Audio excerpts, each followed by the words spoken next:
Hey everyone, welcome back to my channel. My name is Heather and today we are doing a reading vlog where I read books that have the same title. This time around it's The Deep. So I have been wanting to do a video like this for a really long time where I read books that have the same title and like compare and contrast them. But I don't know if I'm going to compare and contrast them. I just want to read books that have the same title. It's very fitting right now because we have tornadoes that are supposed to be coming through later on tonight. We also have a huge rainstorm, which I'll show you here in a little bit. Right now it's thunderstorming, it's lightning outside, it's very dark, it's very ominous, and all of these books have that theme as well, especially, well, all of them. First book is The Deep by Nick Cutter. This is about like a virus that has gone around where people are trying to find the cure, and they realize that the cure is actually down in the bottom of the ocean. So people travel down to the bottom of the ocean, and creepy. The next one I have is The Deep by River Solomon. You hear that? The Deep by River Solomon, and this is I think it's kind of a science fiction-y horror, but also historical. I think it's a mixture of a lot of different things, and this is about a main character who is able to hold memories of her ancestors, and her ancestors were enslaved pregnant women who were thrown overboard while slave owners were bringing enslaved people to America, and they threw the pregnant women overboard, so which is really sad. But I've heard really good things about this book. I've heard that it's very heart-wrenching, it's very sad, and it also has a lot of lessons in here, and I'm very excited to read it. And the next one I have is more of like a historical horror fiction book, and I think this is about the Titanic. Is it about the Titanic? Yep, it's about the Titanic, and that's all I want to know going into this. Don't want to know a whole lot. Obviously you can hear, and you just saw that my lights are flickering, so great time to read some horror books and some scary books. My husband and my child are supposed to be coming home soon, and they're in this mess, and I'll show you this mess. But yeah, that's what this video is going to be all about. Hopefully we don't get blown away by tornadoes. And there is the craziness that's going on outside right now. Maybe you can see it. I don't really know. But I'm sure you can hear it. And you are twisting around. But yeah, that's what this video is going to be. Hopefully you enjoy it, and I'll let you know when I'm 50% into the first book. Whichever book I start reading. I am a little, excuse the way I look, please. I'm about to go get my hair done, so next time you see me, my hair will be done. But anyways, I'm a little over halfway through this book, and so this is about Yetu and her people. They are called Wajanru, I believe that's how you say it. And they are mermaids, but essentially they have evolved into these mer people because they were pregnant enslaved women who were thrown overboard when they were going into labor, and when they went into the ocean and had their babies, they turned into the Wajanru people, and they reproduced. They made their own colony or their own population, and there is one person called the historian, and Yetu is that historian where she holds all the memories of everyone that came before her.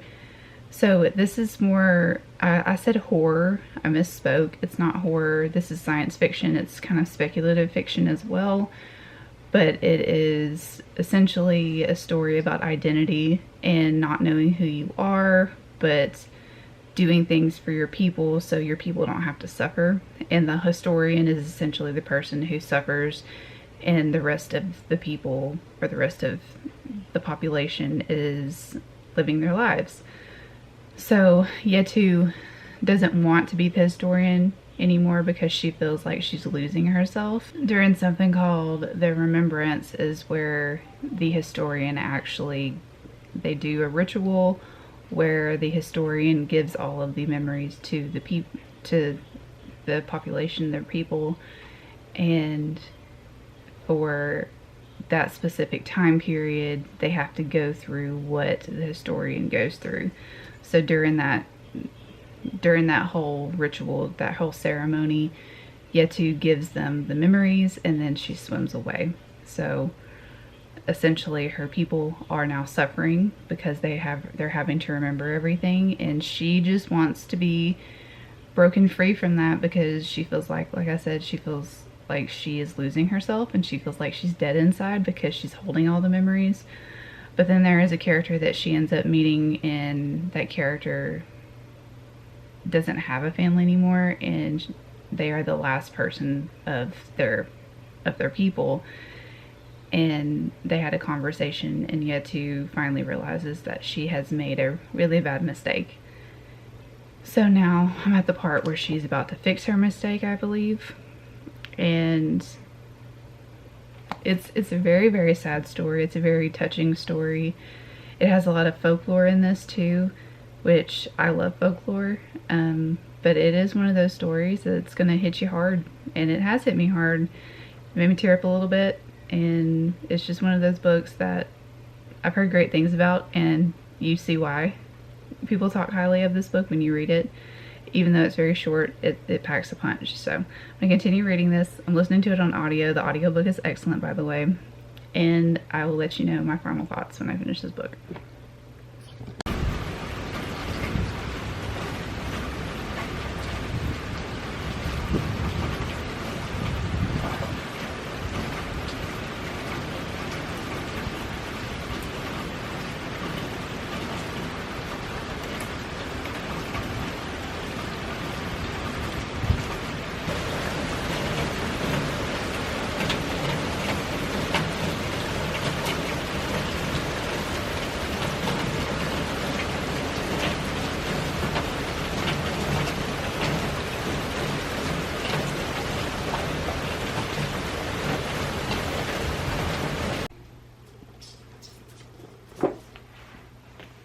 Hi, let's talk, because I finished The Deep by River Solomon. I ended up giving it a 4-star.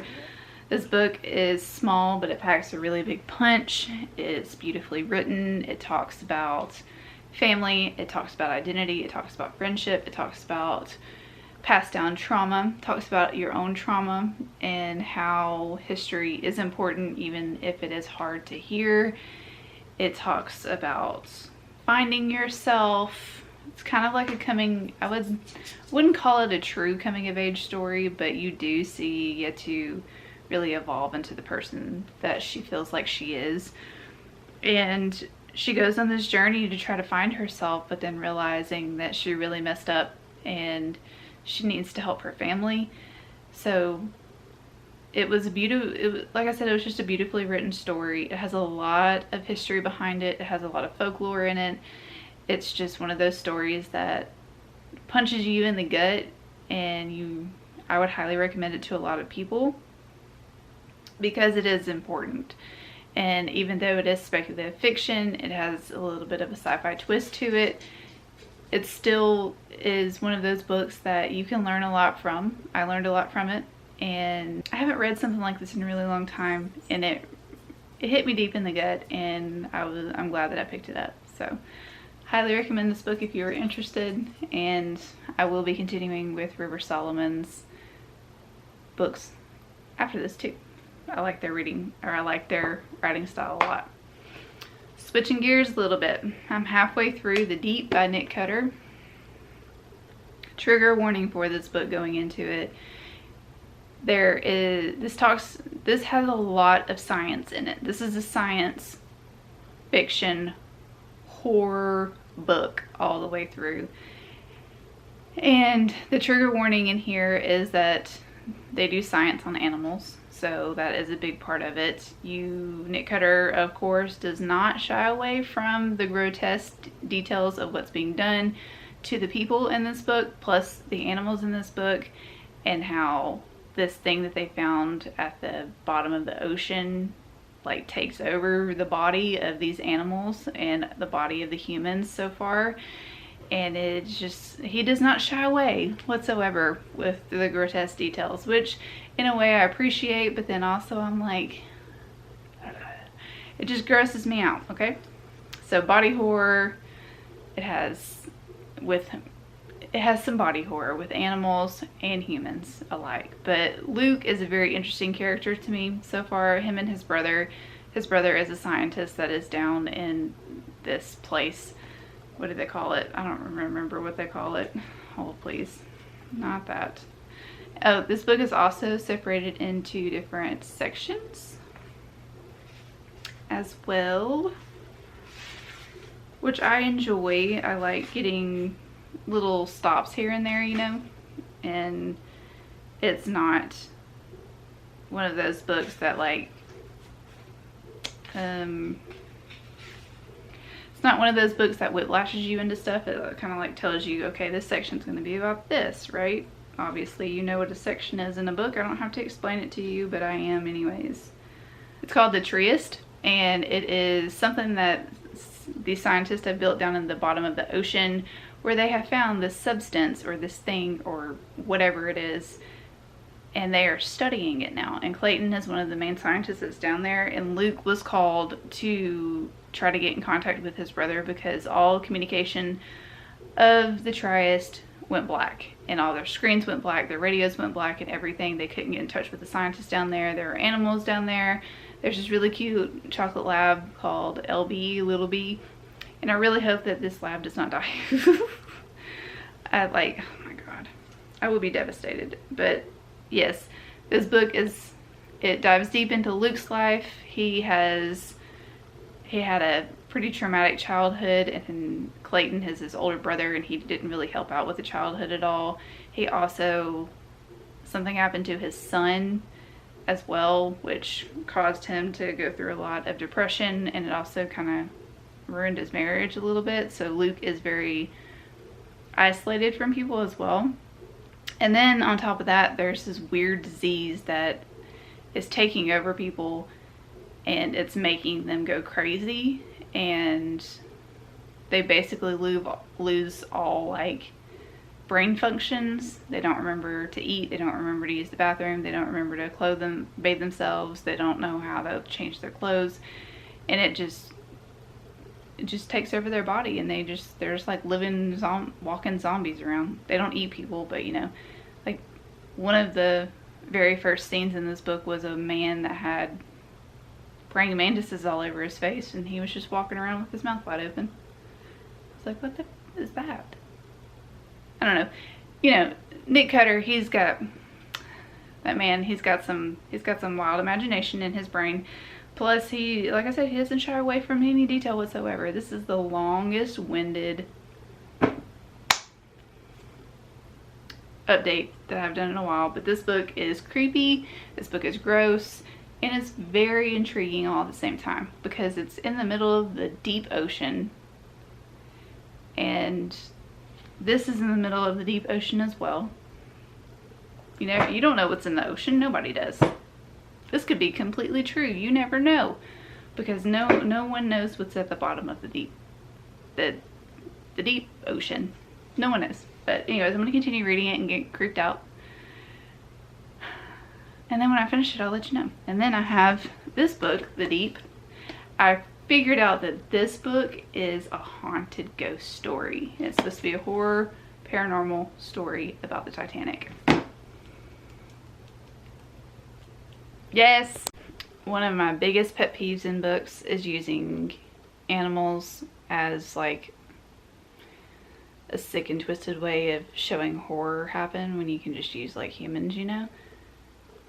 I didn't enjoy this book all that much. It kept me intrigued because I wanted to know what the thing was that was doing everything. And then at the end of the book you find out what it is, and it was kind of a letdown for me about what it was. Is it an alien? Is it a parasite? Is it an organism? We really don't find out what it is, honestly. It makes people go crazy. Obviously they're down in like the deepest part of the ocean. It's completely pitch black, and it makes people see visions. It makes people, like I said, lose their minds. It projects fears in people, but it intrigues them first by like things that they really want in life or that they really love in life, like people or animals, or, you know, like those memories that just like make you really happy. So it makes you go crazy first, and then it does that, and then it starts to project things that you fear, and it kind of breaks you down that way. But I don't know, I'm giving it a 2-star. It's just one of those books that kept me interested. Not that I liked it, but I wanted to know what happened, and it was just kind of a letdown. I wanted to like this book a lot more than I did, honestly, because I really liked The Troop when I read it. And Nick Cutter, he is a great horror writer by no means. He does not take anything lightly when he writes. He goes headfirst into the gore, headfirst into the nastiness, headfirst into the making you feel all inside. It does that. It does that a lot. But this just wasn't my cup of tea, you know? It wasn't my cup of tea. I wanted a little bit more answers at the end. And Clayton, Luke's brother, he is a horrible human. Like, he's just a horrible... Like, Luke's whole family was just bad. Just bad. But, yeah. So, I don't know. If you were still interested in this book, pick it up. But it was just one of those books that I don't plan on keeping on my bookshelf, you know? I'm just going to give it away to a new home. Somebody who will love it more than I did. Not giving it 1 star just because of the intrigue level. Like I said, it did keep me intrigued, so it's going to be a 2. So now moving on to this one. Maybe this one will make me like it a little bit more. So far so good. Got a 4-star. Yuck. 2-star. And now we're moving on to this one. So we shall see what's going on. It's supposed to storm again today. I know that you're so happy that I keep talking about that, but it is.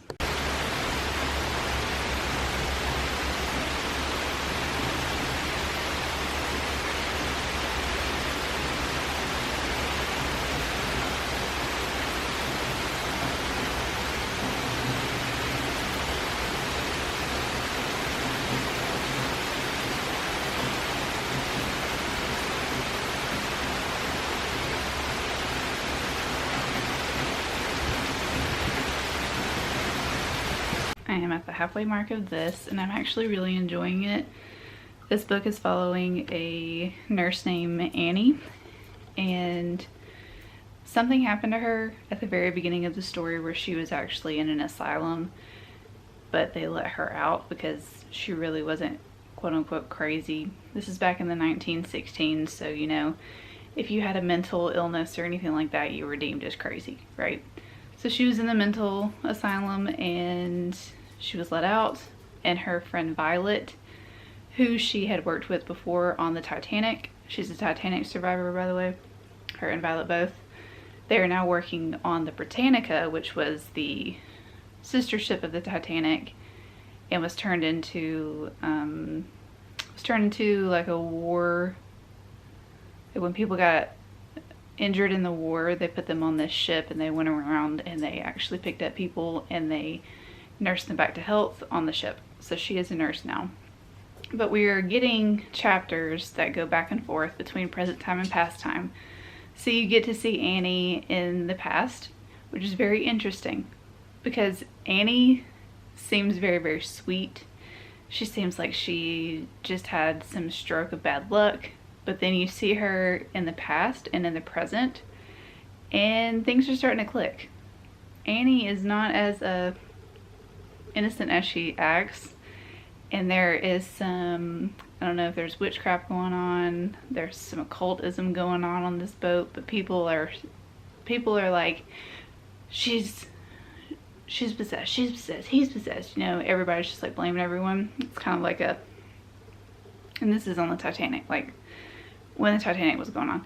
The hysteria chapters are going on when it's the Titanic chapter, so in the 1912 sections, and people are on just on this boat. A tragic thing has happened to a little servant boy, and they are blaming the sea because he claimed to have heard singing, and they're thinking sirens, they're thinking some kind of ghost of the sea, something is out there and it's making people's brain go a little crazy, as so they seem, or as so it seems. But Annie is involved because she is a servant, and it's different. It's different. I wasn't expecting to like this as much because I usually don't like historical books all that well, but I'm liking the little twists and turns that the author is putting in here. And I just want to know what's actually going on. Like, are people just, is it just in their brains because they're stuck on this ship in the middle of the Atlantic Ocean? Is there really a spirit that's possessing people that's making them do things that they normally wouldn't do? Oh, and in the chapters in the 1916s, when she's on the Britannica, she actually runs into a guy who has been, he's hurt. So he's on this ship and she's having to take care of him, and he is actually someone from her past, from the Titanic. And evidently she is in love with him. So there's that. But yeah. So it's very interesting so far. And my thoughts are just all over the place, and I'm listening to this on audio, so it's going pretty quick. But yeah, it's just, I'm trying to piece everything together and I don't know what's really going to happen yet. But I'm enjoying it.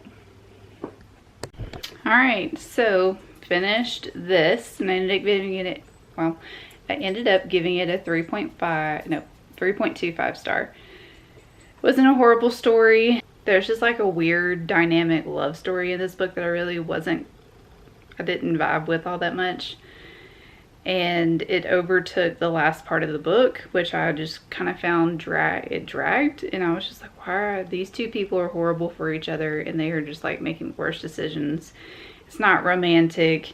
I really didn't understand why they were so enamored with each other, and why it was just like, that was the main focus when this book is supposed to be like a haunted story of the Titanic. You got a little bit of a haunted and paranormal aspect in here, but it really wasn't as big as it should have been, in my opinion. And like I said, that little love story at the end, it just kind of ruined it for me a little bit. And although my arm's about to fall off. I was trying to give you a different angle, but it just ain't working today, okay? Oh, there we go. But I wouldn't say that this is a horrible book by any means, obviously, because I gave it a 3.25. It was an okay book. It kept me entertained. It kept me intrigued. I enjoyed learning about the different people of the ship and their dynamics and where they came from and why they're going to America, and how they all got along, and how they all didn't like each other at some points, and how they were all just like paranoid because they're stuck on this boat with people that they don't know. But they are the elite, or, you know, like high class people for the most part of this book. And they just want to show off their wealth and show off their like high in society, but they are also like super paranoid of each other and the things that are going on this boat, and they're very, very much worried about their success when they get to America.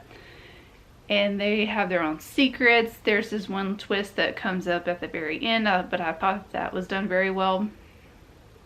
There's this one person that they keep talking about the entire book, and somehow they are tied to this whole Titanic, or to the whole Titanic, which I thought was a really interesting aspect. But like I said, it was okay at the end. I thought that the end could be a little bit stronger. So I did the math. I don't know if I did it correctly, but we have a 3.25. We have a 2. And we have a 4. And if my math is done correctly, this video comes out to be a 3.08 altogether, which for the first installment of reading books that are all of the same, that have all the same title, I thought that a 3.08 was a pretty good start. I think I can do better. I already have another set of 3 books that I want to read that have the same title, so you will see this type of video again. Hopefully it'll be a little bit more entertaining than this one. We just have a lot of rain coming up, some family stuff that's happened, and some life updates that will be happening or that are happening, but I'm just not ready to talk about yet. So this is my life, y'all.